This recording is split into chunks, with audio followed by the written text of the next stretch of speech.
Bismillahirrahmanirrahim. Assalamualaikum warahmatullahi wabarakatuh. Kaifa halukunna? Apa kabar anak-anak ustazah semua? Semoga selalu sehat dan dalam lindungan Allah Ta'ala ya. Baiklah Ananda semua, sebelum kita belajar, marilah kita baca doa sebelum belajar. A'udzu billahi minasyaitonir rajim. Bismillahirrahmanirrahim.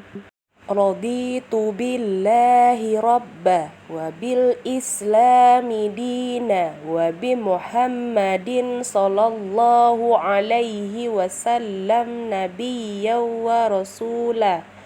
Rabbi zidni ilma warzuqni fahma. Baiklah Ananda Soleha, hari ini kita masuk kepada pelajaran 3, yaitu meyakini Allah Maha Esa dan Maha Pemberi. Nah, coba Ananda perhatikan dua gambar di bawah ini.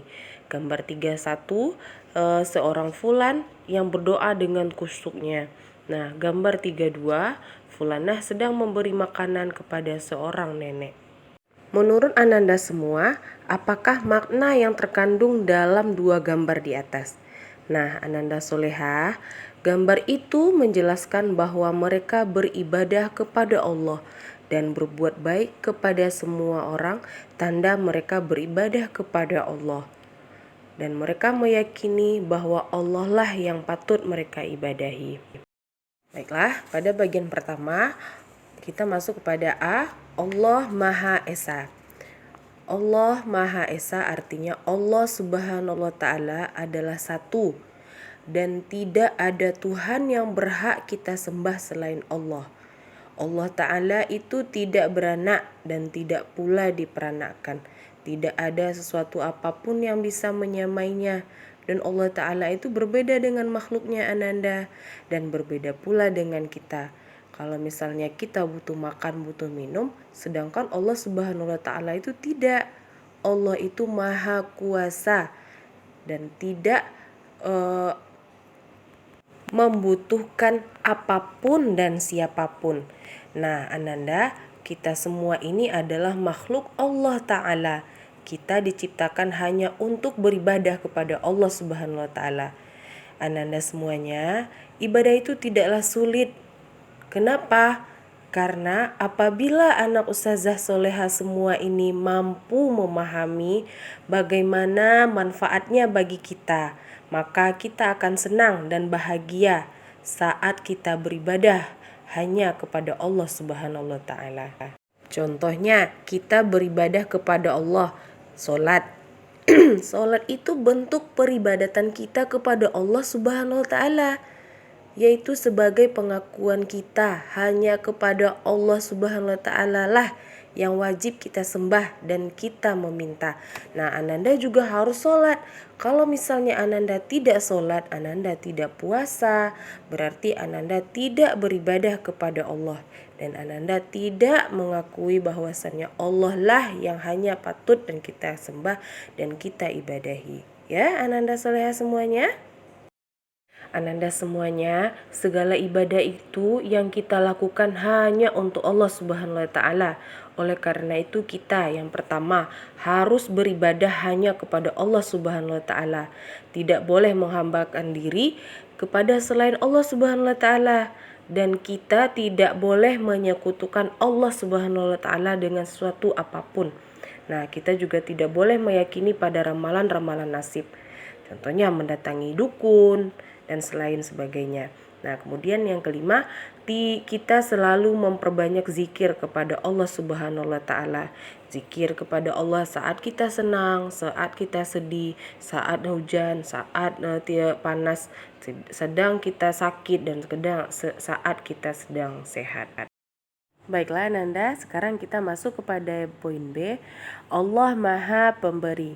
Nah, Allah Maha Pemberi ini disebut juga Al-Wahhab. Artinya Allah Maha Pemberi. Allah Subhanahu wa Ta'ala memberikan karunia-Nya kepada semua makhluk yang Dia kehendaki. Allah Subhanahu wa taala memberi tanpa pamrih atau tanpa mengharapkan imbalan. Nah, Allah Subhanahu wa taala itu memberikan kepada semua makhluknya tanpa diminta. Waktunya kapanpun dan dimanapun makhluknya berada. Berarti Allah Subhanahu wa taala ini terus memberikan dan akan tetap memberi apapun yang kita butuhkan, karena kita ini adalah termasuk kepada makhluknya Allah Subhanahu wa taala. Nah, kemudian Allah Subhanahu wa taala akan memberikan yang terbaik kepada semua makhluk-makhluknya, termasuk juga kita. Nah, makanya itu kenapa? Karena kita harus beribadah kepada Allah Subhanahu wa taala supaya Allah selalu memberikan yang terbaik kepada kita ya semua. Ananda soleha semuanya, bagaimana cara kita membuktikan atau kita meyakini pengakuan bahwa Allah Subhanahu wa taala itu Maha Pemberi? Nah, yang pertama yaitu suka memberikan sesuatu kepada orang lain. Yang kedua, memberikan sesuatu kepada orang lain dengan ikhlas. Nah, yang ketiga, memberi kepada orang lain tanpa diminta atau disuruh. Yang keempat, berusaha memberikan sesuatu kepada orang lain sesuai dengan kemampuannya. Nah, Ananda, untuk lebih lanjutnya coba Ananda perhatikan gambar berikut. Coba Ananda perhatikan gambar ini. Gambar apakah kira-kira ini Ananda semuanya? Ya, ini adalah gambar satu keluarga nampak sedang datang ke posko bencana. Mereka ingin memberikan bantuan kepada orang-orang yang sedang terkena musibah. Nah, di gambar ini nampak seorang nenek dengan wajah yang sangat gembira saat didatangi oleh keluarga itu.